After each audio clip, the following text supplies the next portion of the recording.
Pama Puni Arima Sonka Nida Biore. Tu a Sonka Bido Jombian Line, Doroyale, to Henny Yadi Yala.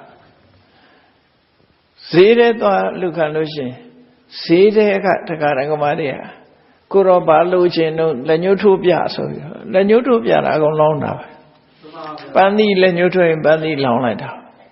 Gabiodi Lanuto and Gabiodi, Mo Lanuto, Mo now. Hello, Launia, did a sort of what, no? A sand like gone sheet a ball. Eralu, sweetie Muria, the Kudogamulo, they don't like their come, Kudogamuri, low like Jare come, the Kudu reach out, Neddy move, Kudogamulo be swing, the come and nappy out Jare. So we don't want the material, Babioro say. သူ့ရဲ့မေတော်ကြီးလည်းပဲခုနှစ်ပြည့်ရောက်နေပြီတဲ့သူ့ရဲ့ညီကိုနှစ်ယောက်လည်းနှစ်ပြည့်ရောက်နေပြီလို့သူမြတ်စွာဘုရားကိုလျှောက်တယ်ရှင်ဘုရားတပည့်တော်ရဲ့မေတော်ကြီးလည်းနှစ်ပြည့်ရောက်နေပါပြီတပည့်တော်ရဲ့ညီနဲ့အကိုလည်းပဲနှစ်ပြည့်ရောက်နေပါပြီသူတို့ဟာနှစ်ပြည့်ရောက်ပြီးတော့လူကျင်တာတွေရပြီးတော့ဝမ်းမြောက်ဝမ်းသာဖြစ်နေကြပါပြီလို့မြတ်စွာဘုရားကိုလျှောက်တယ်တဲ့ဒါဝဋ္ဌိကမထေရရဲ့အမတ်တရားစကားပဲဖြစ်တယ်ပေါ့ဒါအမတ်တရားစကားကိုတို့မှတ်သားထားဖို့အဲ့တော့သူပြောတာကဘာလို့ဆိုရင်ဒီတရားတရားရှိပြီးသိဉာဏ်ရှိတဲ့ပုဂ္ဂိုလ်တယောက်ပေါ်လာလို့ရှိရင်ကျန်တဲ့ပုဂ္ဂိုလ်တွေကိုအကျိုးပြုနိုင်တယ်ဆိုတာကိုသူပြောလို့ရမယ်မှန်ပါဗျာဒါမို့လူကောင်းတယောက်ဖြစ်ပေါ်လာပြီဆိုရင်အလုံးအတွက်အကျိုးဖြစ်ထွန်းတယ်အဲ့ဒါကြောင့်မလို့သူကိုယ်တိုင်ဟာသူ့ရဲ့ဆွေမျိုးတွေကိုနှိပ်ကွက်ဆုံးမပြီးကောင်းတဲ့ဘက်ကိုဗမာစကားနဲ့ပြောမယ်ဆိုဇိကုတ်နှပ်ပြည့်တင်တာပေါ့နော်ဇိကုတ်နှပ်ပြည့်တင်တဲ့အလုံးနဲ့လုံးလို့သူ့မေတော်လည်းပဲနှပ်ပြည့်ရောက်သွားပြီသူနဲ့ညီကိုတော်တဲ့ပုဂ္ဂိုလ်တွေလည်းနှပ်ပြည့်ရောက်သွားပြီလို့မြတ်စွာဘုရားကိုရှောက်ခဲ့တာဖြစ်တယ်ပေါ့နောက်တစ်ခါရှက်သောစဆိုတဲ့မထေရမြတ်ရဲ့အမတ်တရားစကားကိုပြောအောင်ရှက်သောစဆိုတဲ့ပုဂ္ဂိုလ်ဟာတောဋ္ဌိမြို့နာမြို့ရဲ့အပြင်တကားဝမှာရွာတွေရှိတယ်တောဋ္ဌိမြို့ဆိုတာအစိရဝတီမြစ်ကမ်းဘေးမှာရှိတယ်ပေါ့ခုချိန်သွားရင်တော့အဲ့ဒီမြစ်ကကောသွားပြီမရှိတော့တောဋ္ဌိရောက်တဲ့ပုဂ္ဂိုလ်တွေတွေ့လိမ့်မယ်အဲ့ဒီမှာအစိရဝတီမြစ်နားမှာနေတော့မြစ်ကမ်းမှာဆိုတော့အသက်မွေးဝမ်းကြောင်းလုပ်တဲ့ပုဂ္ဂိုလ်တွေဟာခုခေတ်တော့ရေလုတ်သားလို့လလပပခေါ်တဲ့တငါတွေပေါ့ရေလုပ်ငန်းလုပ်ပြီးတော့အသက်မွေးကြတဲ့တငါမျိုးရိုးတဲ့မှာသူကသွားဖြစ်တယ်တငါအကြီးကဲအဲ့ဒီရွာရဲ့အကြီးကဲတငါလုပ်ငန်းနဲ့အသက်မွေးကြတဲ့ပုဂ္ဂိုလ်တွေထဲမှာခေါင်းဆောင်ဖြစ်တဲ့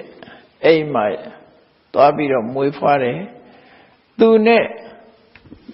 နေကျနန္ဒုဖွားဘက်တော်တွေလို့ဆိုတဲ့လူက900ရှိတယ်အဲ့ဒီရွာလည်းလူများတယ်မှန်ပါဗျာတပြိုင်နဲ့တရက်ထဲမှာမွေးကြတာလူ900ရှိတယ်တကယ်ချင်း900ဖြစ်သွားတယ်အဲ့ဒီတကယ်ချင်း900ဟာထုံးစံတိုင်းအရွယ်ရောက်လာတဲ့အခါမှာသူ့မိဘတွေလှုပ်တဲ့အလုပ်ကိုသူတို့ဆက်လုပ်ကြတခါတည်းမိဘဆိုသူတို့ကိုယ်တိုင်ကလည်းပဲသင်ယူတာအဲ့ဒါငါးဘယ်လိုဖမ်းရမလဲပိုက်ဘယ်လို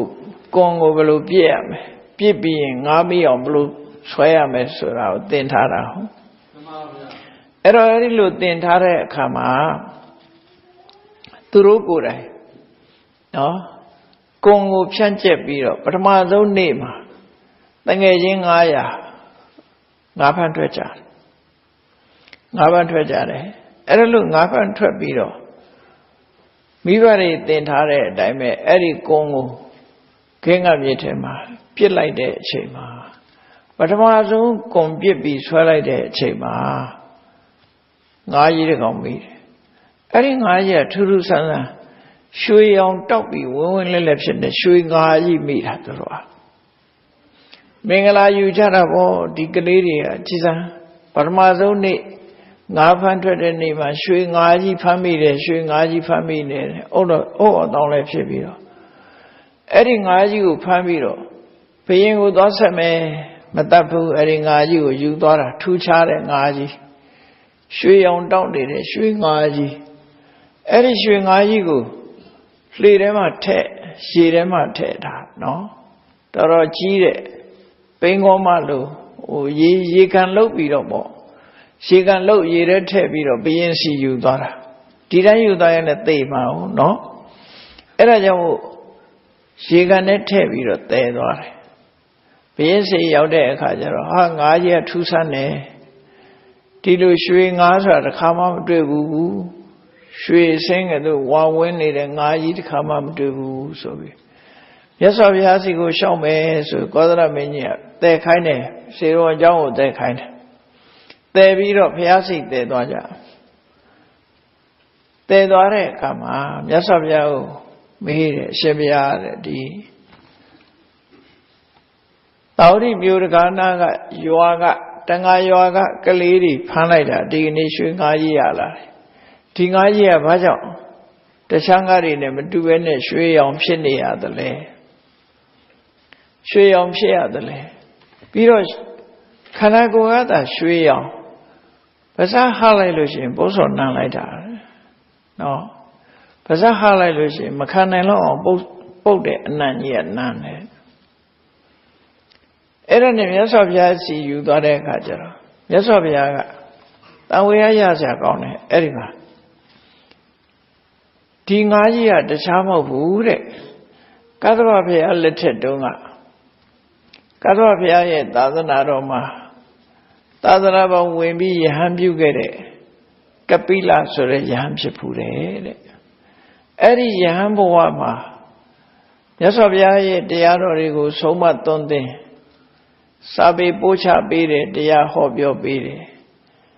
ဒါကြောင့်မို့ဘုရားတရားတော်တွေကိုဟောပြောတယ်မြတ်စွာဘုရားကိုချီးမွမ်းစကားပြောခဲ့တယ်ဒါကြောင့်မို့လို့သူဟာရွှေရောင်အဆင့်ကိုရတာတဲ့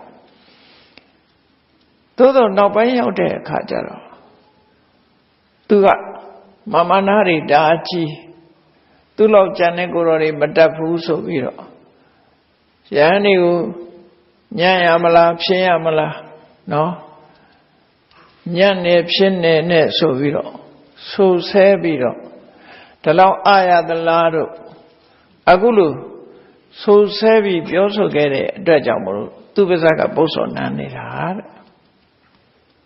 အဲ့တော့မြတ်စွာဘုရားကဒီငါးကြီးကိုမေးရမလားလို့ဆိုတကယ်မေးကြည့်ရမလားဆိုမေးကြည့်ပါဘုရားဆိုမြတ်စွာဘုရားမေးတယ်မေးဘယ်သူလဲလို့မေးတော့သူဟာကပိလယဟန်ပါဗျာလို့ပြောနော်သူ့မှာလည်းပဲအကိုတယောက်ရှိတယ်အမေရှိတယ်နှမလေးရှိတယ်အကိုတယောက်ကတော့ယဟန္တာဖြစ်ပြီးသွားတယ်တာဂတဆိုအမေကတော့တာတိနီနှမလေးကတာပနာတဲ့သူတို့ကသူ့ကိုစာရီတက်ပြီးတော့အလုံးနဲ့သားရာကိုခုံယူပြီးတော့သူ့ကိုပြောသမျှလိုက်ကြသူ့ကိုပဲကနေကြတယ်သူ့ကိုဆဲရင်သူတို့လည်းဝိုင်းဆဲကြတယ်ပေါ့နော်ကြောက်เสียနော်အဲ့ဒါသူ့ကိုပဲကနေဒါကြောင့်မလို့တည်တဲ့အခါမှာအကိုလုံးတဲ့ပုဂ္ဂိုလ်ကဆုံးမတယ်မလုံးနဲ့မပြောနဲ့ဒါမျိုးတွေကိုမာနမထားနဲ့လို့ဆုံးမနားထောင်တော့သူ့ကိုယ်ကလည်းဥပ္ပခါရှုလိုက်တယ်အမေနဲ့နှမကသူ့နဲ့သဘောတူရန်တွေကိုဆဲတယ်နှိမ့်တယ်အဲ့လိုလုပ်တာမို့တည်တဲ့အခါမှာသူတို့ငရဲကြသွားကြအကုန်အဲ့ဒီငရဲချပြီးငရဲလွတ်လာတဲ့အခါမှာခင်းကမြစ်ထဲမှာအခုတို့ငါးကြီးလာဖြစ်တယ်ငါးလာဖြစ်ပြီးတော့အခုဒီကသိရင်ပဲရောက်မလဲလို့ဆိုအဲ့ဒီငရဲကိုပြန်ရမှာပါလို့ပြောပြီးအဲ့နှလုံးမသားမယာဖြစ်မြတ်စွာဘုရားသူ့ဘဝဇာကြောင်းနေသိပြီဆိုပြီးတော့နောင်တကြီးစွာရပြီးတော့သူ့ကိုယ်သူခုံပြီးတော့ခေါင်းနဲ့လှေနံနဲ့ဆောက်ပြီးတော့အဲ့ငါကြီးကသိဆုံးသွားတယ်သိဆုံးပြီးဝိဇိငရဲပြန်ရောက်သွားတယ်လို့သူတို့ဆိုတယ်အဲ့ဒီငါကြီးကဒီလူငယ်900ကဖမ်းလိုက်တဲ့အခါမှာပထမဆုံးတွေ့တယ်ငါပဲအဲ့ဒီလိုငါကြီးအကြောင်းကိုမြတ်စွာဘုရားက ရှင်းပြလိုက်တဲ့အခါမှာသူတို့ဟာထိတ်